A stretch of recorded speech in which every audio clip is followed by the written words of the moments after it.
Legend has it that a beautiful siren lives in this lake, her body adorned with priceless jewels. Countless men have tried to approach her, only to be enchanted by her captivating song, ultimately falling into the depths of the lake. One day, invaders descended upon the lake once more. The siren danced on the surface as she always did, letting out a piercing shriek. The men on shore clutched their heads in agony.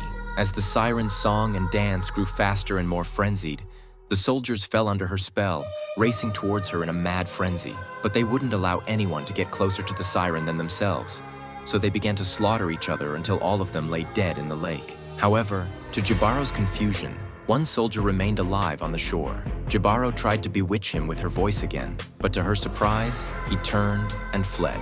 This piqued Jibaro's curiosity. While the man slept, Jibaro quietly approached him, curiously studying his face and even touching his cheek. No matter how much Jibaro's jewels clinked and jangled, the man didn't stir. It turned out the man was deaf and mute, a fact Jibaro failed to realize. They spent the night together like this. When the man awoke to find Jibaro beside him, he grabbed her, but she broke free with a flip of her hand, her sharp scales slicing his flesh. He plucked out the scale, only to discover it was a ruby.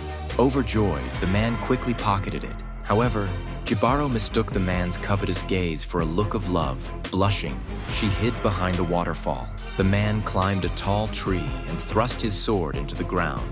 Without hesitation, he walked through the waterfall towards Jibaro.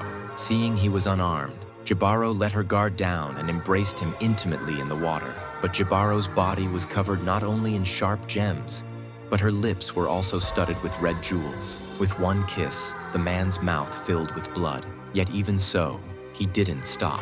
Once Jibaro was thoroughly lost in passion, the man knocked her out cold. One by one, he pried off her scales, filling a sack with the gold, silver, and jewels from her body.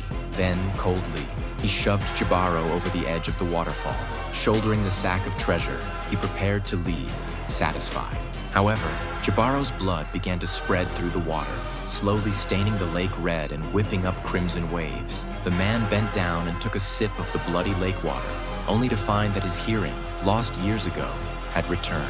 At that moment, Jibaro regained consciousness in the blood-red water.